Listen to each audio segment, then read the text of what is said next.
그러면 이제 약속드린 바와 같이 12개의 트랙 중에 벌써 5개가 마무리가 됐고, 자, 그러면 이제 6번째 트랙 한번 넘어가 보도록 하겠습니다. 아까 제목 기억하시나요? 우리라는 우리입니다. 위라는 했지. 우리라는 울타리에 가두리를 해라. 뭐 이런 내용이에요. 노래 하나 듣겠습니다. 준비되셨나요? 개인적으로 제가 되게 제일 좋아하는 노래예요. 제일 좋아하는 노래. 하나 되어라는 노래 함께 하겠습니다.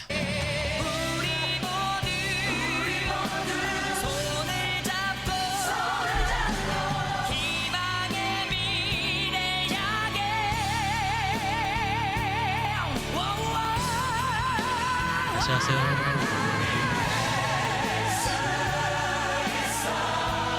1997년 외환 위기로 인한 실업자들을 구제하는 기금을 조성할 목적으로 기획한 프로젝트였죠. 나우엔님 컴필레이션 앨범에서도 그런 프로젝트입니다. 정말 수많은 가수들이 함께 참여해서 노 개런티 실제 판매 수익이 실업자 구호 기금으로 기부됩니다.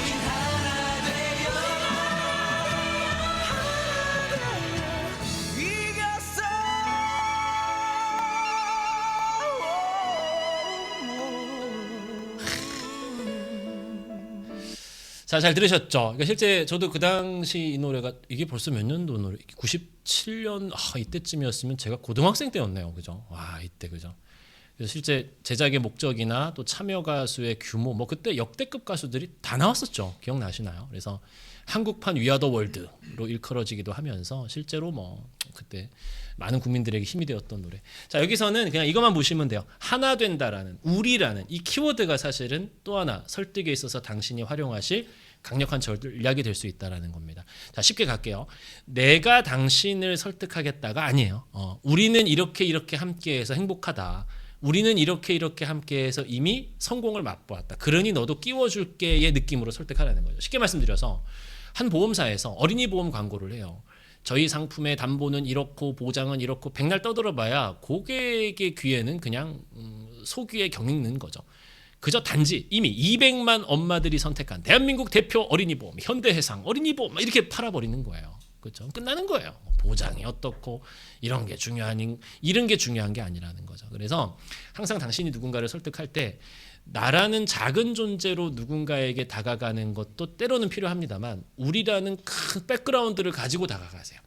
다수의 증거 기법이라고도 하잖아요. 친구 따라 강남만 갑니까? 친구 따라서 별의별 군데도 가잖아요. 그죠? 안 좋은 곳도 따라가는 게 그죠? 우리 아닐까요? 그래서 우리라는 우리에 가더라 이거죠. 그래서 저는 그렇게 생각해요. 인간은 정체성을 잃을 때 저는 멘붕이 온다고 생각을 해요. 우리가 어떤 민족이죠?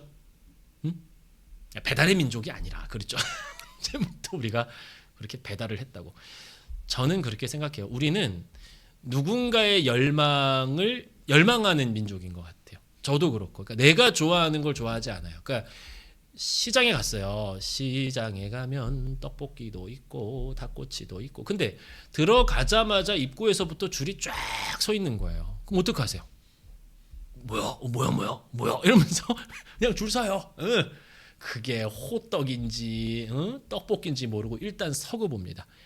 이 상황만 놓고 봐도 내가 좋아하는 닭꼬치를 찾아가는 민족이 아니라 남들이 좋아하는 걸 따라가는 거예요.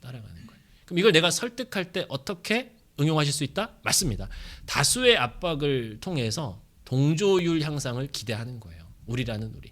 아마 제가 이제 늘 저도 제 공개 강의를 어쨌든 세일즈 하는 사람이잖아요. 근데 제가 가장 신경 쓰는 부분 중에 하나가 요런 거. 후기 있잖아요. 감사합니다만 뭐 다 5점이네요. 감사합니다. 그래요. 저희 세일즈 살롱 시즌 1에 오프라인에서 참여해 주신 분들이 남겨주신.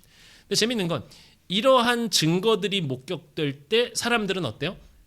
황현진 강사가 어떤 내용을 이야기하는지 저 사람이 어떤 사람인지 물론 중요할 수 있지만 남들이 다 가서 이렇게 만족하고 선호하고 좋은 의견을 남겨? 그럼 이건 좋은 거다라고 판단하더라는 거예요. 이거 이해되신 분들만 하나 둘 셋? 그죠. 그러니까 이게 당장 우리가 뭔가 실천할 수 있는 건 아니라 하더라도 아마 사업하시고 영업하시는 오늘 이 강의 수강하시는 수강생인 당신께서 장기적으로 추구하셔야 돼요. 이런 레퍼런스들은 계속 모으셔야 돼요. 그죠? 수단과 방법을 가리지 말고 모으세요. 그렇다고 뭐 장기적으로 내가 나와 함께한 수많은 성공 사례들을 모으는 거 물론 너무 중요해요. 근데 일상생활에서 대화에서도 응용하실 수 있어요. 예를 들면 이런 거, 다 알고 있는 사실이겠지만 이해되세요? 뭐 너 정도 회사 생활했으면 당연히 알고 있겠지만. 자, 지금 보여드리는 이 대화의 문구가 결국 그 근간에 뭐가 있어요? 이건 당연한 거예요. 이렇게 많은 사람들은 이렇게 해. 넌 안 해? 너도 껴줄게의 뉘앙스가 자연스레 대화에 포함이 되는 거죠. 아, 이건 정말 유명한 이야기인데 아직도 몰랐어? 어때요? 듣고 싶어요.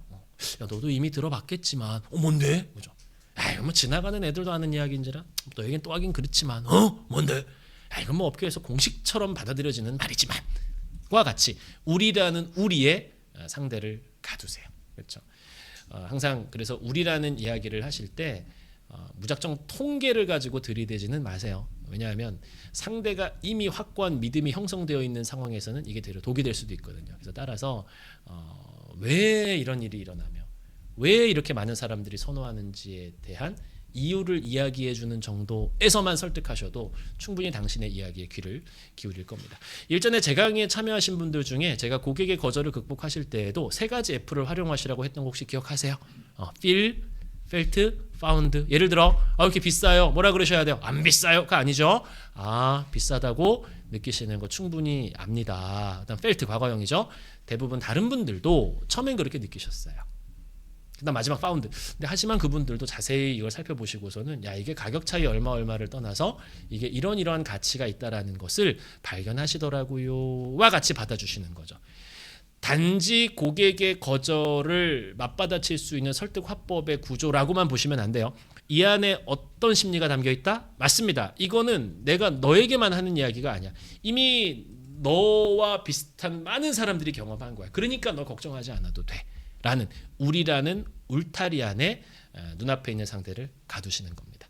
이거 이해되셨나요? 한번 꼭 당신의 설득에 적용해 보시면 좋을 것 같습니다. 다음 이제 7번 트랙 넘어갈게요. 이번 제목은 피콕입니다.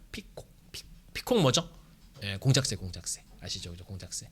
공작새가요. 이게 보면은 실제 몸집은 안 크잖아요. 근데 다른 누군가를 만나면 일단 이제 수컷들이 더 깃털부터 쫙 펼치죠. 그러니까 어찌 보면 사람 역시 마찬가지인 것 같아요.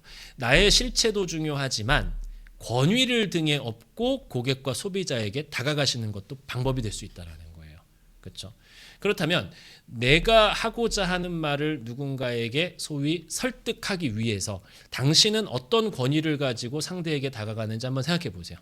바꿔 말해, 내가 누군가를 만날 때 겉으로 보여지고 드러나는 권위에는 어떤 것들이 있을까요? 한번 떠올려 보세요.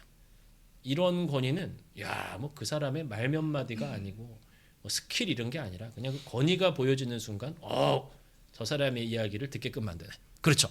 뭐 학위, 자격증, 인증서, 그 분야의 연차, 누적 고객 수가 몇만이다, 구독자, 요즘은 또 그렇죠. SNS가 많다 보니 매출 성과가 어떻다, 뭐 심지어 뭐 누구누구 연예인이 쓴다, 뭐 무슨 박사님이 인정한다, 저 사람이 소속된 단체가 어디다, 맞아요. 뭐 되게 유명한 대기업에 근무한다, 뭐 직책이 뭐다, TV에 나왔다, 신문에 나왔다, 저 사람이 저술한 책이 몇 권이다, 논문을 몇 편을 썼다, 수상을 했다, 뭐 내지는 어느 특정 유명 대회에서 심사위원을 했다, 뭐 이런 여담이긴 한데 혹시 지금 미용업계에 계신 분들, 수강하시는 분들 계세요?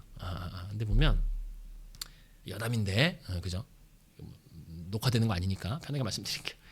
가끔 이제 뭐 이렇게 개인적으로 뷰티 관련 샵 하는데 이렇게 찾아가 보시면 그 샵에 무슨 뷰티 대회 심사위원 위촉패 막 이런 거 이렇게 걸려져 있는 거 보신 적 있으세요? 여담인데 그거 사실 돈 주고 사는 거예요. 이런 거예요. 특정 대회가 펼쳐지면 미용업계에서는 대회 참가자들도 모집을 하지만 심사위원도 모집을 해요. 일정 비용을 내야 돼요. 이제 위촉패도 주고.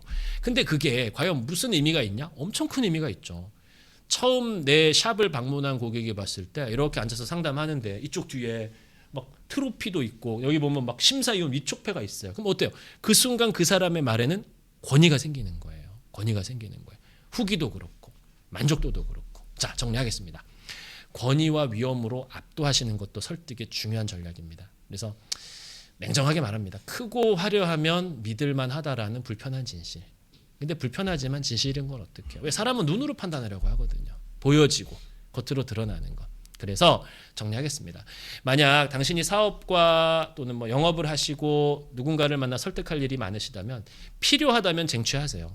단지 그냥 에이 야 저거는 너무 그렇지 않냐? 야 속물 같은데 그딴 생각하지 마시고 필요하다면 쟁취하세요. 그렇죠? 저는 그것도 강력한 설득의 전략이 될 수 있다.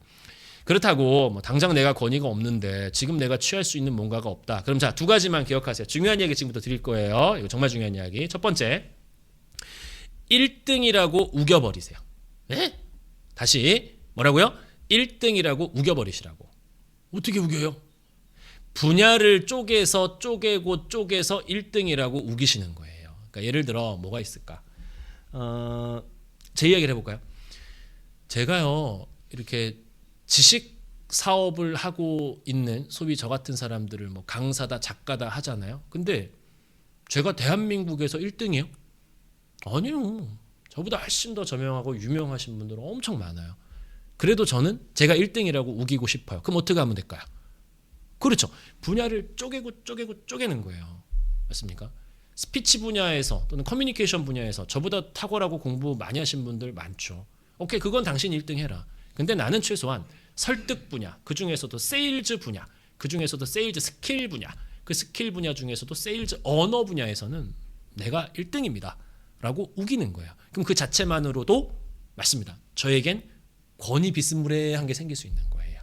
그래서 팁을 조금 더 드리면 분야를 쪼개는 방법은 세 가지예요. 자, 첫 번째 상품으로 쪼개시고요. 그러니까 모든 상품에서 우리 내 브랜드 상품이 1등이다라고 우기지 마시고 오늘 보니까 저기 뭐야 쿠쿠에서도 오고 하셨네요. 쿠쿠에서도 여러 제품들이 많이 있잖아요. 그럼 그 중에서도 딴 건 다 네가 먹어라. 근데 최소한 내 제품이 뭐 가정용 환경 가전, 그 중에서도 욕실용 가전, 그 중에서도 비데 중에서는 쿠쿠가 1등이야. 이런 식으로 우겨버리시는 거예요. 뭘 쪼개서? 상품을 쪼개서. 그 다음 두 번째, 고객을 가지고 1등이라고 우기셔도 돼요. 대한민국의 모든 고객들을 대상으로 했을 때 내 상품이 1등은 아니야. 근데 강남에 거주하는 젊은 아이들을 키우는 40세 미만의 여성들 사이에서는 내게 1등이야. 이렇게 우겨버리시는 거예요. 이해되셨습니까? 자, 다시 상품을 가지고 쪼개서 우겨요. 두 번째, 고객을 가지고 쪼개서 우겨요. 그다음 세 번째는 뭘까요? 기간을 가지고 쪼개셔도 돼요. 전체 우리 회사가 브랜드가 세상에 알려진 이후부터 지금까지 총 토탈 기간을 놓고 봤을 땐 우리가 1등이 아니야. 근데 예를 들어 지난 한 달간 이해되세요? 내지는 2025년 뭐 불과 그래봐야 몇 개월 안 됩니다만 2025년도에 가장 많은 사랑을 받았던 제품이 이겁니다. 와 같이 기간을 가지고 한정짓고 그 안에서 1등이라고 우기셔도 되는 거예요. 그 다음 두 번째 방법. 첫 번째는 뭐라 그랬죠 제가? 분야를 쪼개서 1등이라고 우겨도 당신의 권위가 생겨요. 그다음 두 번째는 고객의 성공 사례를 가지고 당신의 권위로 삼으시는 것도 방법이에요. 지금 당장 내가 고객에게 보여줄 수 있는 뭐 공작새의 깃털과 같은 게 없다면 나와 함께 했던 고객이 이러이러한 성공 사례를 경험했습니다. 나를 만난 누군가는 이렇게 변화했습니다. 나를 만난 누군가는 이렇게 혁신했고 변화했고 성공했습니다. 라는 이야기가 또 다른 당신의 권위의 무게가 될 수 있다라는 거. 요거 잊지 않으셨으면 좋겠습니다. 이해되셨죠? 그래요. 벌써 이렇게 채팅창에서 벌써 검색해 주시는 분들도 계시네요. 감사합니다. 잘하셨어요. 자, 그럼 이제 저도 걱정 안 하고 8번 트랙으로 넘어가도 될 것 같아요. 제목 한번 읽어보겠습니다. 시작. 머니. 어떤 노래 예상하셨어요? 그죠? 당신이 예상한 바로 그 노래. 이 노래를 아신다는 건 연식이 조금 되셨다는 거죠. 어쨌든 들어보겠습니다. 갑니다.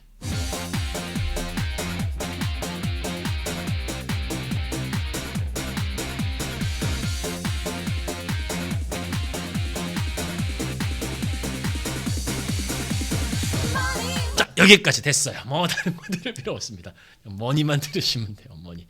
자, 돈과 관련된 재밌는 이야기, 재밌는 심리 테스트 하나 해보겠습니다. 화면 봐주시고 가방이 두 개가 있습니다. 두 가지 가방 중에 하나를 이제 선택을 하시면 돼요. 자, 첫 번째 이거예요. 그 첫 번째 가방은 이겁니다. A를 선택하면 800만 원을 무조건 얻으실 수 있어요. 대박이죠. 와우. 근데 이제 B 가방을 선택하시면 1000만 원을 얻을 수는 있거든요. 다시 보여드릴까? 자, B 가방을 선택하시면 1000만 원은 얻을 수 있기는 한데 단 15%의 확률로 한 푼도 얻지 못하실 수도 있어요. 자, 당신의 선택은 채팅창에 한번 올려보세요. 나는 A를 선택하겠다, B를 선택하겠다. 자, 올리세요. A. 그래요. 정은영님은 A 하셨고 또 그래요. 오, 좋습니다. 그렇죠. 자, 몇 분 빼곤 대다수 A를 선택하셨어요. 잘하셨어요. 근데 이제 재미있는 얘기 드릴까? 수학적 공식으로만 놓고 봤을 때는 뭐가 더 현명한 선택이에요? 그쵸? B가 더 현명한 선택입니다. 왜? 기대값이라는 거 배우셨잖아요. 수학 시간에. 그럼 봐봐요. 1,000만 원 중에 15%의 확률로 얻지 못한다는 건 기대값은 85%거든. 그럼 곱하기를 하면 A는 기대값이 800이고 B는 기대값이 850만 원이에요. 그러니까 이성적으로만 판단한다고 하면은 그렇죠. B를 선택하시는 게 맞아요. 근데 지금 채팅창에서도 쭉 보셨습니다만 대다수 뭘 선택하셨어요? 그렇지. A를 선택하셨어요. 자, 그러면 지금부터 질문 좀 바꿔볼게요. 자, 집중. 갑자기 또 숫자 나오니까 당황하신다. 그래요. 자, 이번에는 이렇게 한번 가볼게요. A를 선택하시면 800만 원을 무조건 잃어요. 그러니까 무조건 잃어요. 그냥. 당신 잔고에서 빼갈 거야. 근데 B를 선택하시면 당신의 통장 잔고에서 1,000만 원을 빼갈 수도 있지만 단 15%의 확률로 전혀 안 빼갈 수도 있어요. 자, 이번엔 당신의 선택이 어떻게 바뀔지 한번 확인해 보겠습니다. 채팅창에 올려주세요. 갑니다. A냐 B냐. 그래요. B. 그래요. B. 좋습니다. 여기까지. 야, 이거는 그냥 다 B네요. 되게 신기하다고 느껴지지 않으세요? 자, 다시 뭐가 신기하냐 보여드릴게요. 아까 얻을 수 있다라고 할 때는 사람들이 얼마 못 얻어요. 그러니까 바꿔 말해 기대값이 훨씬 더 낮은 A를 막 선택을 해요. 그죠? 그러니까 얻을 때는 욕심을 안 내는 거야. 어우씨 800이면 땡큐지. 오우. 속으로 개꿀 이러면서 다 하나같이 A를 선택해요. 근데 이거 잃으시게 될 겁니다라고 손해를 자극할 때는 사람들이 잘 보세요. 아까 기대값으로 놓고 봤을 땐 B가 더 높았다 그랬죠. 그럼 바꿔 말해서 더 많은 금액을 잃을 수 있음에도 불구하고 사람들이 B를 선택하는 거야. 그러니까 바꿔 말하면 조금이라도 잃는 그 A가 싫어도 너무 싫은 겁니다. 정리할게요. 똑같은 숫자적 조건이라 하더라도 사람의 판단은 완전히 갈라져요. 어떻게? 이익을 기대할 때 느끼는 그 심리랑 손해를 피하려고 하는 그 심리는 명확한 차이가 생기는 거예요. 그럼 바꿔 말해 설득하실 때 당신 내가 하라는 거 했을 때 이런 거 얻으실 수 있어요. 대박이죠. 라고 이야기하면 똑같은 숫자적 통계를 가지고 제안을 해도 괜찮아요. 됐어요. 뭐 그딴 거 필요 없습니다. 이렇게 반응을 해요. 근데 똑같은 대안이지만 당신 지금 제가 하라는 거 안 하잖아요. 그렇죠? 큰일 나요. 이 작은 것마저 잃으실 수 있다니까요. 라고 이야기하면 사람들이 그게 잃을 수 있는 게 크지 않다 하더라도 거기에 강하게 자극을 받는 거야. 씨 그건 안 돼. 말도 안 돼. 그죠? 결론입니다. 위협소구, 공포소구 또한 설득의 전략인 거예요. 이거 들어보셨나요? 되게 깔끔하게 쉽게 정리해서 설명해 주는 강사가 없어요. 참 이런 거 잘하는 것 같아요. 자, 근데 여기서 이제 조금 더 팁을 들어갈게요. 근데 중요한 게 제가 최근에 릴스에도 이거 올렸어요. 위협소구, 공포소구를 잘못 배우신 분들이 많다고. 그냥 가가지고 고객 만나서 고객님은 이 보험을 가입 안 하시면 조만간 길바닥에 나앉을 거고 리어카를 끌게 될 거고 애들도 함께 저주를 해요. 저주를 하시면 안 돼. 위협소구를 했다면 제발 부탁 거기서 끝내시지 마시고 그걸 이겨낼 수 있는 방법을 단계적으로 알려주셔야 돼요. 그러니까 다시 중요. 겁만 주시면 안 된다고요. 그런 일이 일어나지 않게끔 하기 위해 당신이 뭘 해야 될지에 대해서 차근차근 알려주셔야 돼요. 그게 진짜 위협소구인 거예요. 그게 아니라 그냥 겁만 준다. 야, 그거는 그냥 같이 이야기도 나누기 싫은 그냥 무책임한 겁주는 사람일 뿐인 겁니다. 이거 이해되신 분들만 자 하나 둘 셋. 그죠. 그래서 결론입니다. 지나친 위협소구는 독이 될 수 있다. 그래서 제가 최근에 올린 릴스에서 팁 하나 드렸죠. 아까 어떤 분이 그 열심히 되게 인상 깊게 봐셨나 봐요. 아직은이라는 마법의 키워드 쓰시라 그랬잖아요. 고객님, 네? 머리가 다 빠지지는 않으실 것 같아요. 아직은 그렇죠. 이렇게 될 경우 매출 하락이 예상되지는 않습니다. 아직은. 과 같이 이해되세요? 아직은이라는 단어를 써서 그 사람이 당신의 이야기에 그러면 언제부터 그렇게 돼요? 전 지금 뭘 해야 되나요? 와 같이 당신에게 또 다른 질문을 던질 수 있게끔 만드셔야 됩니다. 그게 프로 설득러입니다. 100% 설득력. 자, 결론입니다. 설득할 때 손실 혐오 심리를 활용하셔야 돼요. 또 반대로 요거는 제가 오늘 설득하는 사람의 입장에서만 이야기를 하는데 소위 설득을 당하는 입장. 그러니까 바꿔 말해 내가 뭔가를 물건을 사야 된다거나 뭔가 선택해야 될 일이 생길 때는 그때는 나 역시도 이 손실 혐오 심리에 영향을 받을 수 있겠구나. 나 역시도 냉정하게 판단해야 되겠구나. 라는 걸 생각하시면서 뭔가를 사시고 또 뭔가를 선택하시면 좋겠습니다. 아셨죠? 좋습니다. 자, 9번 트랙 넘어가겠습니다. 설득 플레이리스트 9번. 제목이 널 잃고 난 후. 이어진 노래 제가 또 되게 좋아하는 노래예요. 예전에 엄청 좋아했던 가수예요. 2AM의 노래입니다. 함께 하시죠. 바보처럼 왜 몰랐는지 바보처럼 왜 그대를 보낸 건지 바보처럼 더디게 우는 가슴에 이제야 알아요 내 사랑은 오직 그대뿐인걸. 여기까지 좋습니다. 명곡이죠. 그죠? 가사가 벌써 애절합니다. 근데 재밌는 건 왜 인지 알았냐 이거예요. 있을 때 잘하지. 그죠? 그대를 보내고 난 뒤에 그제서 울면 뭐하냐 이거예요. 그죠? 상실감과 관련된 이야기를 지금부터 조금 드려보려고 합니다. 이마트 가셨어요. 이마트 가셨어요. 저도 자주 갑니다. 이마트 가면은 포켓몬 가오레라는 게 있거든요. 저희 둘째 아들이랑 제가 미쳐 있는 그 있어요. 이렇게 다다다다다다 그 있어요. 그런 거 아시나? 보신 적 있어요? 웬만한 칩 같은 거 나오는 거 있어. 다다다다다 그 재밌어요. 이게 마리조아 게임이지 약간 제가 보니까 빠친코 같아요. 어쨌든 그래요. 하여튼 재밌어요. 다다다다다다다 치고. 근데 이제 가면 이마트 가면 그 기계가 있거든요. 게임기가. 자, 어쨌든 이마트에 뭘 사러 가셨는데 정은 형님 좀 아시는구나. 그래요. 저기 가오레 칩 저기 누구 자녀분 안 쓰시는 거 있으면 보내세요. 요즘 제가 엄청 그거 좋아해요. 그래요. 자, 과일을 사러 갔는데 가격표가 좀 다르네요. 하나는 파격 세일 3,000원이라고 붙어 있어요. 근데 또 다른 가격을 봤더니 오늘까지만 3,000원 이렇게 이야기합니다. 자, 1번, 2번 어떤 게 더 당신에게 매력적인 제안일까요? 당연히 2번이겠죠. 그죠? 하나 더 가요. 바나나를 파는데 바나나 세일합니다. 많이 가져가세요. 막 이래. 또 다른 문구를 봤더니 바나나 세일 1인당 7개 한정. 자, 어떤 게 더 매력적인 제안이에요? 이상해요. 어차피 바나나 7개 이상은 먹기도 힘들어요. 그거 다 어차피 다 그죠? 그렇게 되잖아요. 근데 그럼에도 불구하고 한정이라는 키워드가 붙었을 때 우리는 저거를 반드시 사야 할 것만 같은 의무감을 넘어 책임감까지 느끼더라는 거예요. 그러니까 제가 드리고 싶은 이야기는 하나입니다. 설득하실 때 제발 부탁인데 왜 당신이 나의 제안을 선택해야 하지를 고민하시는 것도 너무 중요한데 더 중요한 건 왜 지금 선택해야 하느냐를 반드시 언급하셔야 돼요. 이걸 되게 많이 놓치시더라고요. 그러다 보니까 고객 또는 상대 입장에서는 다음에 할게요, 나중에 할게요, 고민하겠습니다 라는 생각을 할 수밖에 없더라는 거죠. 그래서 오늘부터 당신이 누군가를 설득하기 원하신다면 자, 기억하셔야 돼요. 3가지 Y를 고민하셔야 돼요. 3가지 Y. 자, 첫 번째 Y는 뭘까요? 그렇죠.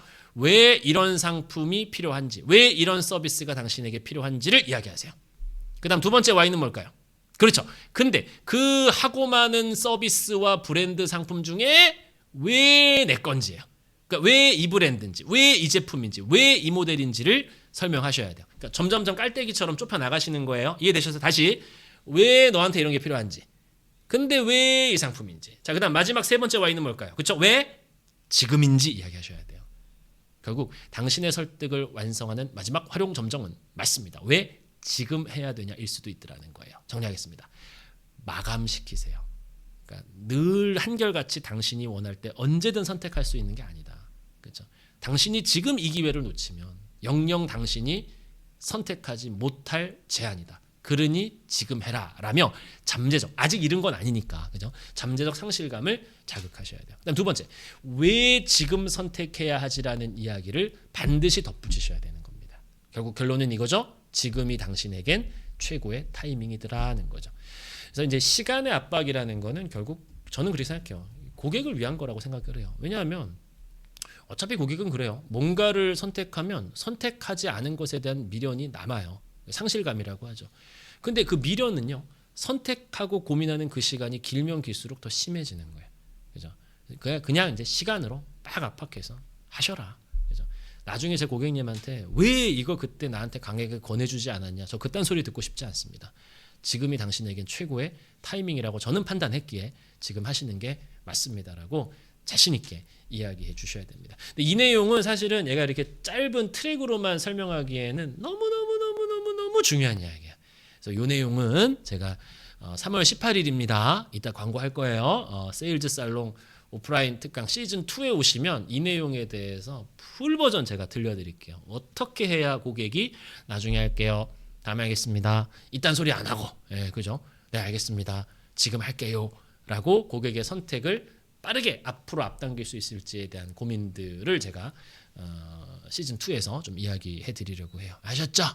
약간 좀 여지를 남겨야 돼요. 그래야 또 와서 들으시지. 좋습니다. 자, 그럼 9번까지 했고 이제 하나, 둘, 3개 남았네요. 그죠? 가볼게요. 많은 분들께서 가장 기대하셨다는 11번 트랙이 이제 요 다음 나와요. 그러니까 다 들으셔야 돼요. 자, 이제 10번 트랙 한번 가보도록 하겠습니다. 면역이라는 건데요. 면역. 자, 노래 하나 듣겠습니다. 마찬가지입니다. 2AM이 노래합니다. 이 노래. 그래도 내 곁에 있어 주겠니?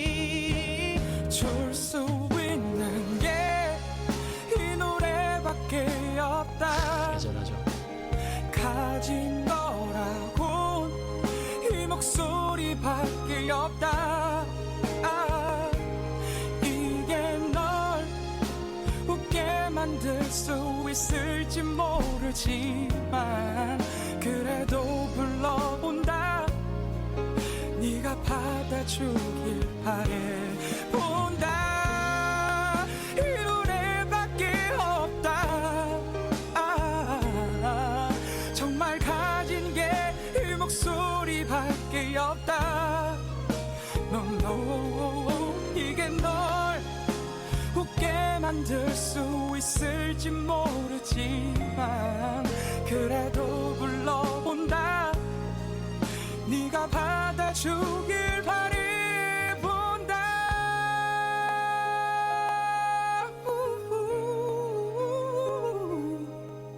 네가 받아주길 바래 본다.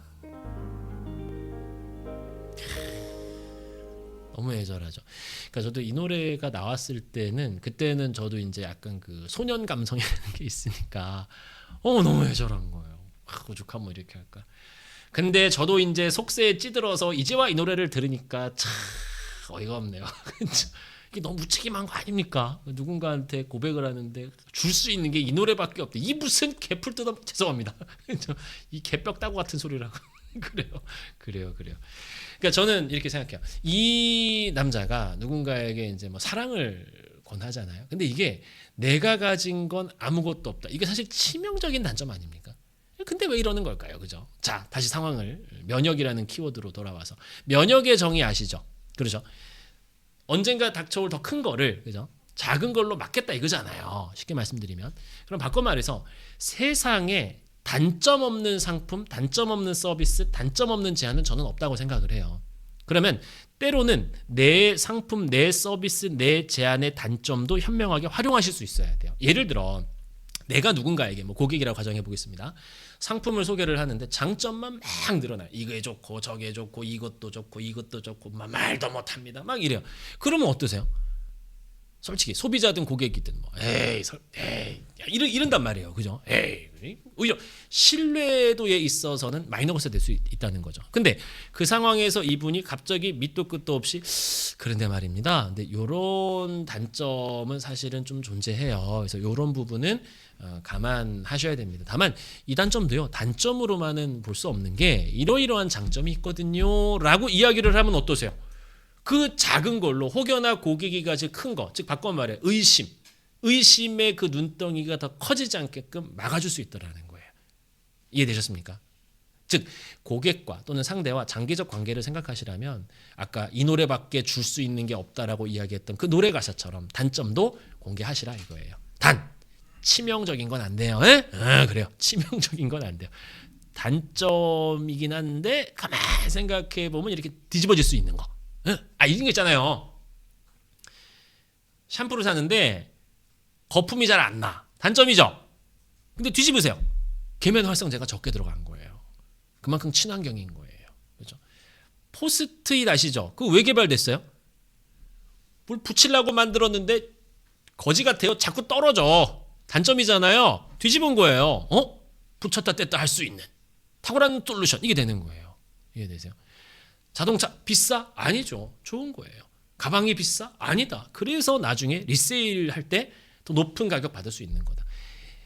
야, 이상해. 저 차 브랜드는 AS가 약해. 아니죠. 잔고장이 없는 거예요. 디자인이 뻔한 게 아니에요. 무난한 거예요. 그래서 중고 시세가 좋은 거예요. 그죠? 우리 배가 나온 게 아니잖아요. 가슴이 들어간 거잖아요. 이건 아닌가? 이상한가? 어쨌든 그냥 그렇게 합시다. 키가 작은 게 아니에요. 아담한 거잖아요. 그죠?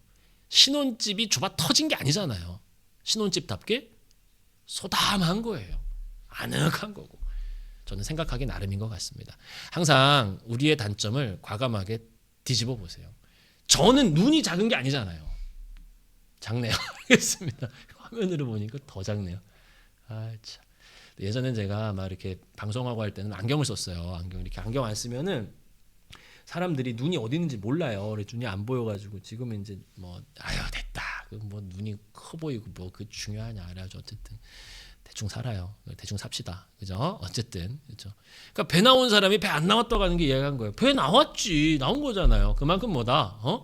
그죠? 인품이 후덕한 거다. 그게 우겨버리세요. 그렇죠? 우겨버리세요. 말은 생각을 지배합니다. 당신이 어떤 말을 하느냐에 따라 심지어 당신이 치명적이라고 생각하는 그 단점조차 뒤집으실 수 있는 거예요. 결론입니다. 단점 공개하세요. 다만 그 단점을 커버할 수 있는 장점을 생각한 뒤에 그걸 가지고 역으로 뒤집어버리세요. 뒤집어버리세요. 그죠? 이해되셨죠? 팁 하나 더 드릴까? 좋습니다. 지금처럼 장점이 많고 단점이 한두 가지다라고 하면 질문, 장점 먼저 단점 먼저 뭐가 먼저일까요? 그때는 이렇게 하시면 돼요. 장점을 쫙 나열하고 근데 이런 부분은 조금 걱정하실 수도 있습니다만 괜찮습니다. 이렇게 해결하실 수 있어요 라고 마지막에 슬쩍 까면서 당신의 신뢰도를 올리시고 장점이 하나고 단점이 하나면 어떨까요? 이럴 때는 뭐부터 까시는 게 맞아요? 그죠? 잔상 효과를 기억하셔야 돼요.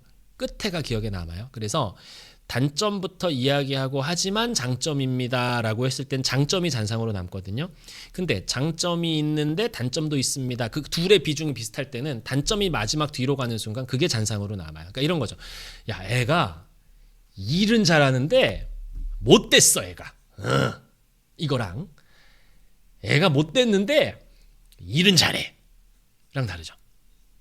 예쁜데 비싸 랑 비싼데 이뻐랑 다르죠. 이해되셨나요? 그래서 잔상 효과라는 것도 기억하시고 그럼 이제 제일 좋은 건 결국 뭐냐 햄버거 빵처럼 만드시면 돼. 장점 단점 장점 이렇게 빵 패티 빵 이런 느낌으로 그죠? 장점 단점 잔상 효과까지 장점 뭐 이런 식으로 구조화하셔도 되고 그래서 결론은 하나입니다. 당신의 단점도 뒤집으세요. 그리고 그걸 자꾸 감추려고만 하지 마십시오. 어차피 고객은 압니다. 고객은 압니다. 그래서 장점과 단점의 노출 순서는 반드시 주의하셔야 돼요. 근데 되려 저는 면역이라고 제가 이번 장의 제목을 잡은 이유는 그 작은 걸 노출함으로써 오히려 장점도 부각시키고 오히려 나중에 더 크게 발생될 수 있는 고객의 의심 이것도 사실은 최소화할 수 있다라는 신뢰라는 측면에서 꼭 한번 저는 활용해 보시는 것도 방법이라고 생각을 합니다. 이해되셨죠? 오케이 좋아요. 자 이제 11번 트랙입니다.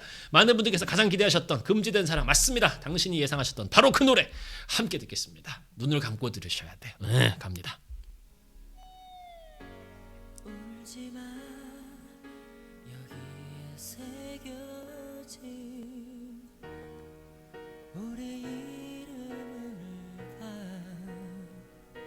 벌써 고등학교 때 노래네요. 저도 소중한 초대장이 그때 저희 반 애들 노래방 가면 다 이거 불렀어요. 금지곡이요. 금지곡. 고해와 더불어 양대 금지곡.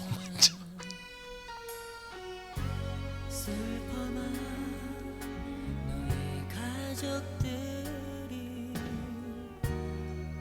보이지 않아도 언젠간 용서할 오지라퍼님은 아는 노래가 하나도 없다고 하시네요. 젊으신 거예요. 아는 노래가 없는 게 아니라 젊은 거야. 이 노래를 안 나는 건 연식이 있는 거죠. 그렇죠. 함께 하겠습니다. 내 사랑해. 내 사랑에 세상도 양보한 널 나 끝까지 아끼며 사랑할게 약속해줘 서로만 바라보다 먼 날 우리 같은 날에 떠나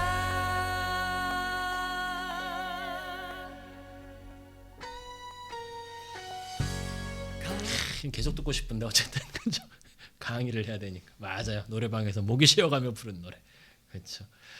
또 프리님은 갑자기 오늘 노래 플레이리스트에 담으셔야겠다고 하시네요. 감사합니다. 감사. 김경호 씨가 저한테 그죠 감사해야겠네요. 그래요, 그죠? 자 결론입니다.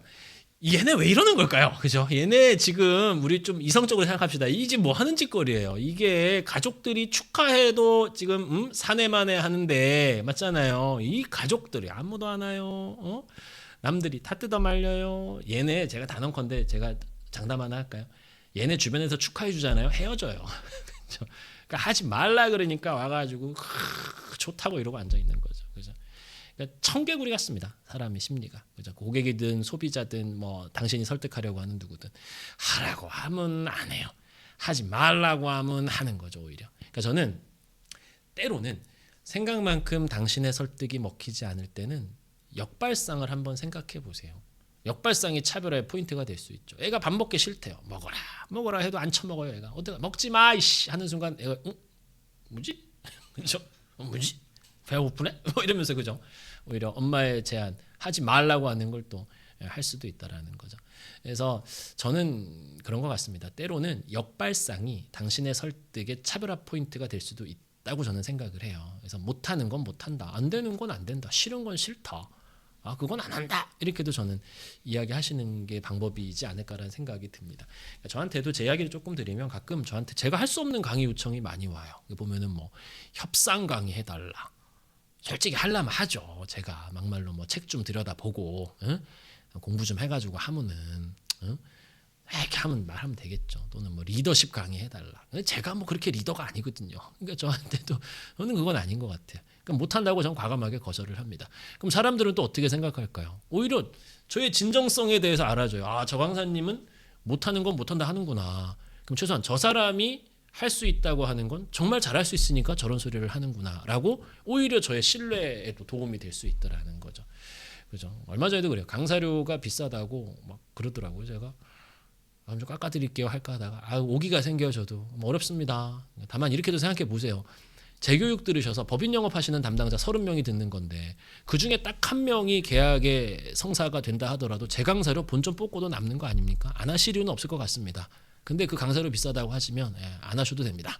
라고 하니까 또 결국 그 다음날 전화 오더라고요. 저희가 생각이 짧았던 것 같다. 뭐 이러면서. 그렇죠. 제가 되게 좋아하는 스페인어 중에 쾌세라세라 이런 말 들어보셨어요? 쾌세라세라. 될 대로 되라지예요. 그냥 아니면 말고. 됐죠? 그렇다고 이게 오해하지 마십시오. 아니면 말고가 대충 하겠다는 말이 아니에요. 난 최선을 다할 거다. 단 그 결과에 연연하지 않겠다라는 그 근자감. 이게 핵심이에요. 근자감이 저는 필요하다고 생각을 해요. 근거 있는 자신감. 그래서 결론입니다. 상대의 저항을 때로는 열망으로 바꾸세요. 역발상을 통한 차별화로. 세상 모든 사람들이 그 사람에게 하자, 사라 이렇게 이야기를 해요. 때로는 하지 마라. 사지 마라. 얼마나 멋있어요. 그렇죠? 역발상을 통한 차별화로 어필을 하셔야 된다. 단 밑도 끝도 없이 그냥 하지 마. 아내는 이거는 최악이에요. 최소한 근거 있는 자신감으로 먼저 무장을 하고 때로는 상대의 그 저항을 열망으로 바꾸실 수 있는 것도 방법이 될 수 있다라는 거 꼭 같이 기억해 주시면 좋을 것 같습니다. 오지라퍼님은 어디서 제 강의 들으셨죠? 리저너블 해다 감사해요. 그 어려운 용어를 쓰세요. 감사해요. 저 준비 많이 해가요 진짜. 최선을 다합니다 진짜. 제가 들어본 강의 중에 최고로 준비된 강의. 감사합니다. 그렇게 인정해 주시니까 눈물이 날라고 해요. 감사해요. 감사합니다. 좋아요. 자 이제 어느덧 시간이 흘러서 마지막 트랙까지 왔습니다. 플레이리스트. 이번 주제 노래는 없습니다. 근데 노래보다 더 중요한 퀴즈를 하나 제가 드려보려고 그래요. 제목은 그렇습니다. 너의 기대, 나에게 기대. 자, 게임 하나 할게요. 기자 게임. 채팅 참여하실 수 있는 분들은 준비하세요. 준비하세요. 요거 저기 맞히시는 분은 제가 선물 드릴까? 뭐 하여튼 가볼게요. 자, 그러면 소리 왜? 잘 안 들리세요? 괜찮죠? 문제 없죠? 좋습니다. 자, 기자 게임 가보겠습니다. 상황은 이렇습니다. 당신은 세일즈 대학교에 입학해서 활동하고 있는 교내 신문사 학생 기자예요. 학생 기자. 기자의 본분은 아시죠? 정보 전달이에요. 의미 있고 유용한 정보를 그죠? 독자에게 전달을 하는 거죠. 제가 보도 자료를 하나 보여드릴 테니까 잘 보시고 표제 아시죠? 헤드라인 신문에 보면 가장 굵은 글씨로 표시되는 그 한 줄을 한번 뽑아보시는 거예요. 중요한 건 기사의 가치는 그렇죠. 당신이 뽑아낼 그 간결한 표제와 좌우함을 잊지 마시죠. 자, 보도 자료는 보시는 바와 같습니다. 세일즈 대학교에서 이제 홍보팀인가 봐.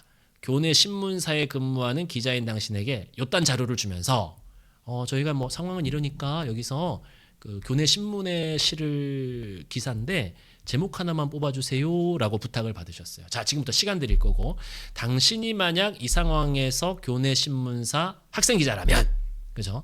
헤드라인을 뭘로 뽑아낼지 지금부터 채팅창에 한번 올려봐 주시죠.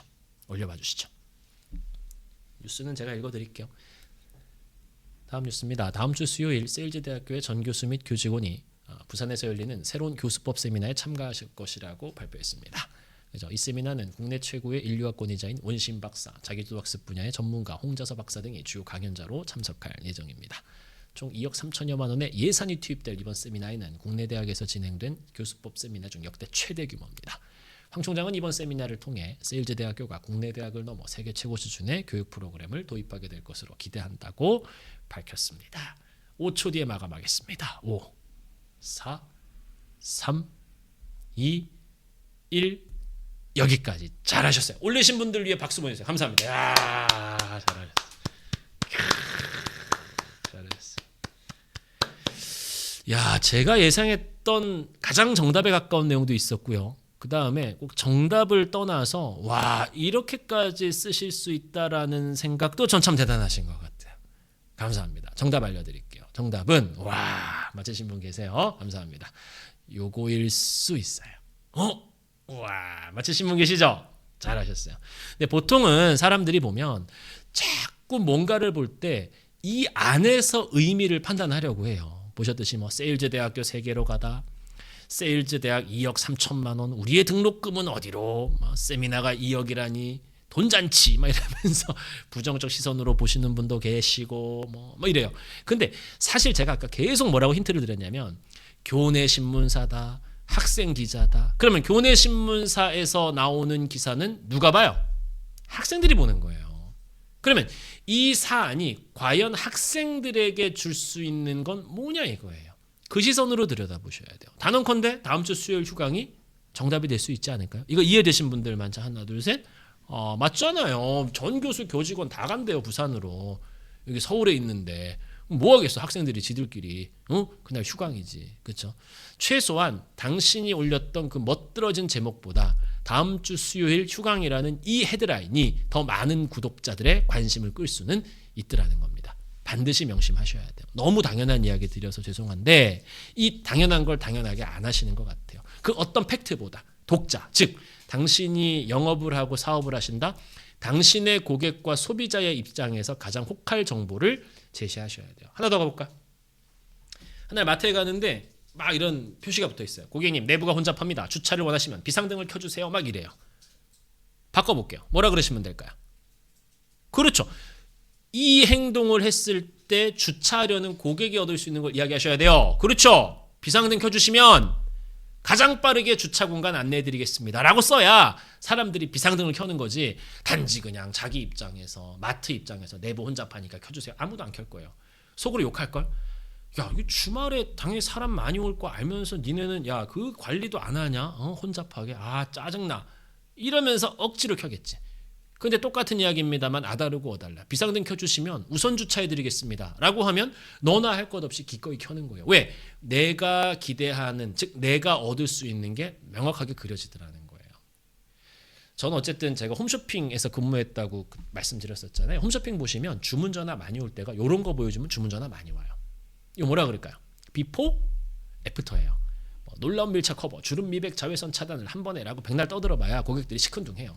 그건 네 생각이고 그렇구나 하다가 고객님 이랬던 당신이 이렇게 됩니다를 한 화면에 보여줄 수 있는 가장 강력한 장치인 비포 애프터를 보여주는 순간 자, 저 보시면서 따라하겠습니다. 고를 자 시작 고를라고 반응하게 만드는 거예요. 결국 저는 그렇게 생각합니다. 설득에 있어서 인간을 움직이게 만드는 가장 큰 원동력은 뭐냐라고 물어보신다면 저는 단언컨대 기대라고 생각해요. 다시 뭐라고요? 기대. 아마 오늘 무료 특강으로 이렇게 귀한 시간 내서 참여해 주셨습니다만 사실 저는 돈보다 중요한 게 시간이라고 생각하거든요. 그래서 이 저녁에 2시간의 시간을 기꺼이 할애하신다라는 게 저 너무 감사해요. 너무 감사해요. 근데 당신이 그 시간을 투자하면서까지 이 설득 콘서트에 참여하셨다라는 건 단언컨대 뭐 하셨던 게 있으셨어요? 그렇죠. 기대하셨던 게 있으셨던 거예요. 기대하셨던 게 있으셨던 거예요. 그래서 이 시간에 이 저와 함께 호흡하시면서 강의를 듣고 계시는 거 아닙니까? 자, 정리하겠습니다. 결국 아까 첫 장표에서 제가 드렸던 이야기예요. 설득이란 말로써 내가 얻는 게 아닙니다. 말로써 누가 얻는 거예요? 네가 얻는 걸 이야기해 주시는 거예요. 그럼 결국 네가 얻을 수 있는 건 뭐다? 기대할 수 있게끔 만드셔야 돼요. 설득을 재정의 하셔야 돼요. 결국 기대는 정리합니다. 상대를 움직이게 만드는 최고의 원동력이에요. 그래서 이거 하세요. 하시면 좋습니다가 아니라 항상 당신의 설득 포인트를 이 관점으로 접근하셔야 돼요. 제가 하자는 거 하잖아요. 당신이 원하는 것을 얻게 해드리겠습니다. 라고 이야기할 때 상대는 기꺼이 당신의 제안을 받아들이게 될 겁니다. 그렇다면 인간이 기대하는 기대 가치엔 뭐가 있을까요? 저는 이 5가지라고 자신 있게 이야기 드려요. 읽어볼까요? 자, 시작. 이익, 해결, 안심, 가족, 자부심. 전 이거 같아요. 그러니까 나의 제안을 통해 당신이 시간적, 금전적, 경제적 이익을 얻게 될 겁니다. 기대하셔도 좋습니다. 어떠세요? 기대가 되죠? 또는 나의 제안을 통해 당신이 처한 그 문제 해결하실 수 있어요. 기대하셔도 좋습니다. 또는 뭔가 제가 하자는 게 불안하다고 느껴지시죠? 걱정 안 하셔도 돼요. 안심하고 선택하셔도 됩니다. 기대하셔도 좋습니다. 또는 누군가에겐 제가 하자는 게 아직 과연 이게 어떤 의미가 있을까 고민되실 것 같아요. 하지만 분명히 말씀드릴 수 있는 건 당신만을 위한 선택이 아닙니다. 당신의 가족에게도 엄청 의미 있는 선택이 될 겁니다. 기대하셔도 좋습니다. 라고 이야기하셔야 돼요. 끝으로 마지막, 제가 하자는 이 제안이 단지 당신을 위한, 전 이걸 넘어서면 좋겠어요. 당신이 누군가에게 보여줄 수 있는 그 자부심의 이유가 될 수 있을 겁니다. 기대하셔도 좋습니다도 마찬가지, 한국인이 가장 사랑하는 5가지 기대 가치 중에 하나입니다. 요 마지막에 제가 방금 말씀드린 이 이익, 해결, 안심, 가족, 자부심과 관련된 이야기도 또 광고예요. 3월 18일입니다. 아셨죠? 화요일에 세일즈 살롱 시즌2 오프라인 교육에 참석하시면 제가 이 의미를 어떻게 펼쳐내고 풀어내셔야 될지에 대해서 소상히 알려드릴 예정입니다. 아셨죠? 어쨌든 고민 한번 꼭 해보시면 좋을 것 같습니다. 자, 이제 정리하고 이제 중요한 이야기들 몇 가지만 더 드리고 마무리하려고 해요. 오늘 제가 드린 12가지 설득의 비밀 하나하나씩 제목 한번 눈으로 보셔요. 받은 사랑, 그죠? 가는 게 있어야 오는 게 있다. 쇼크 기억나시죠? 충격, 그리고 의도된 양보. 근데 그 양보를 양보에서만 끝내시는 게 아니라 또 다른 형태의 보상을 요청해야 된다. 그다음 3번째 레드카페트, 계단 만들어야 된다고 말씀드렸었죠. 그다음에 예스셋, 점화 효과, 프라이밍 이펙트, 예스 할 수 있게 만드셔야 돼요. 그다음 너의 선택, 고민의 범주를 이동해라. 우리라는 우리, 제목 그대로죠. 그다음 7번 피콕에서는 권위에 대한 이야기 드렸습니다. 그다음에 1등으로 쪼개서 나를 그죠? 브랜딩할 수 있는 방법에 대해서도 힌트 제가 드렸고, 그다음 8번에서는 이익을 기대하는 심리와 손해를 혐오하는 심리는 다르다. 그다음 9번 널 잃고 난 후에서는 맞습니다. 잠재적 상실감을 자극하셔야 돼요. 왜 지금 선택해야 하느냐에 대한 이야기를 반드시 하셔야 되고요. 면역에서는 장점과 단점에 대한 이야기, 그다음 금지된 사랑에서는 역발상에 대한 이야기 드렸고요. 끝으로 마지막 12번째에서는 결국 인간을 움직이게 만드는 건 기대다라는 이야기까지 짧은 시간 12가지의 주제로 제가 찬찬히 설명드렸습니다. 끝으로 이 이야기 드릴게요. 제가 너무나도 좋아하는 분입니다. 리더십 전문가죠. 존 맥스웰이 한 이야기인데 저는 여기에 사실은 설득의 모든 게 담겨 있는 것 같아요. 사람들은 당신의 말을 들을 거다. 하지만 당신의 태도를 느낄 거라는 것. 어찌 보면 이것이야말로 설득의 본질이 아닐까라는 생각이 듭니다. 그래서 오늘 들으셨던 설득 콘서트 12가지 설득의 비밀 현업에서 또 하시는 생업에서 잘 활용해 주시고 좋은 성과 내시면 좋을 것 같습니다. 끝으로 이제 광고할게요. 오늘 이렇게 온라인으로 뵀습니다만 3월 18일입니다. 저녁 7시부터 9시 30분까지 2시간 30분 동안 을지로 입구역 인근에 있는 패럼홀, 그죠? 지난 시즌 1 때 만석신화 220석 만석신화를 기록했던 이곳에서 또 다시 뵈려고 합니다. 그래서 시간 되시는 분들은 꼭 신청하고 오시면 좋을 것 같습니다. 그래서 오늘 이 설득 콘서트 교육 들어주신 분들에 한해서 제가 또 계단을 깔아요. 정가보다 조금 더 할인받을 수 있게끔 제가 준비해달라고 저희 직원들한테 제가 부탁을 했어요. 그래서 그 할인가에 대한 이야기는 잠시 뒤에 공유해 드릴 예정인 거고, 어쨌든 지난 2024년도 처음 시작했는데 1년 정도였습니다만 뭐 3,000분 이상의 유료 수강생, 그리고 저희 세일즈 학교 검색해 보세요. 아직 입장 안 하신 분들은 커뮤니티에도 10,000명 이상 지금 함께 하고 계시고요.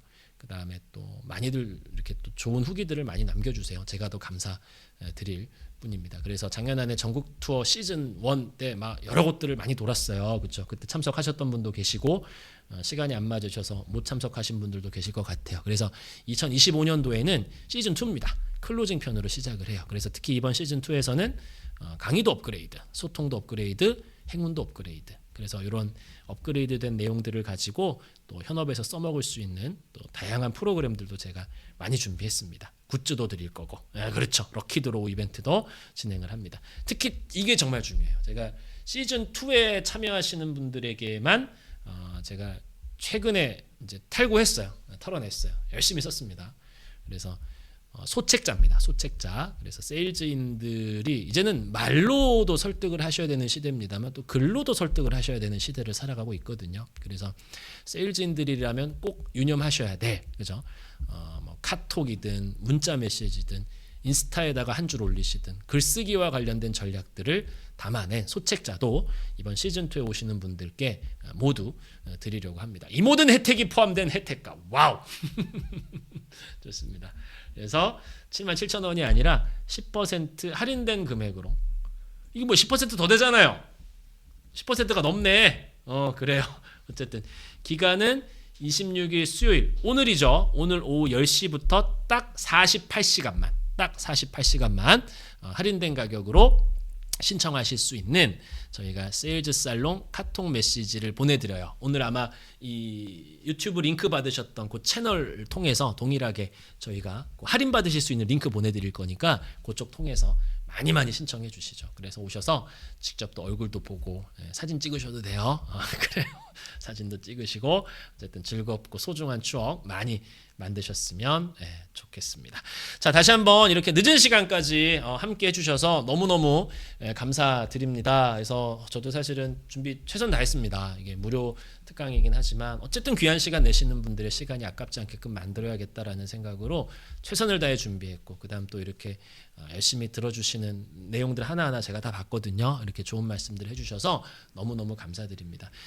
처음에 세일즈 살롱, 세일즈 학교를 시작한 이유는 하나였습니다. 뭐였냐면 저도 이제 주로 기업에 다니면서 교육을 많이 하잖아요. 근데 하다 보니까 늘 아쉬웠던 게 세일즈 교육을 받지 못하는 사각지대에 계신 분들이 많아도 너무 많으신 거예요. 그러니까 소위 말해 누구나 아는 대기업에 소속돼서 세일즈 하시는 분들은 회사에서 막 이런 교육도 해주고 저런 교육도 해주고 막 비싼 교육도 시켜주고 해요. 근데 정작 홀로 자영업을 하신다거나 홀로 고객을 만나서 성과를 내셔야 하는 분들 뵙다 보면 하루하루 생업에 치이다 보니 내가 하고 있는 세일즈가 맞나? 이렇게 하는 게 맞나?에 대한 궁금증, 갈증들이 엄청 많으신 것 같더라고요. 그래서 그 세일즈 교육의 사각지대에 계신 분들께 어떤 도움이 될 만한 이야기를 드릴까에서부터 사실은 저희 세일즈 살롱이 출발을 했습니다. 그리고 정말 많은 분들께서 그간 함께 하시면서 또 사업의 영감도 많이 얻으셨기에 저 역시도 너무 뿌듯하고 생각을 합니다. 그래서 오늘 특히 또 세일즈 학교, 세일즈 살롱 개교 1주년 및 저희 또 카카오톡 채널 오픈 기념으로 준비된 무료 특강에 와주신 당신께 다시 한번 큰 감사의 인사 드리겠습니다. 앞으로 정말 다채로운 그리고 유익한 콘텐츠로 찾아뵙도록 하겠습니다. 언제든 세일즈와 관련된 고민이 있으실 때마다 저희 세일즈 살롱을 찾아주시죠. 준비된 이야기는 여기까지였습니다. 여러분 멋진 밤 보내시고 행복한 추억 또 많이 만드시길 응원하면서 저는 많이 마무리하려고 합니다. 지금 유튜브 채널 보신 구독해달래요. 구독 저희 직원이 구독 좋아요. 참 제가 이 나이에 구독 좋아요 할 줄은 몰랐네요. 그래요, 좋습니다. 그래서 세일즈 살롱 유튜브 채널도 구독 좋아요 이렇게 하는 거 맞아. 이렇게 하면 돼. 이렇게 알림 설정 이렇게 많아. 하나만 다시 뭐라고요? 구독과 좋아요. 그다음 오케이 구독과 좋아요 알림 설정. 나랑 이거 안 맞는다. 부탁드리겠습니다. 여러분 애쓰셨습니다. 감사합니다.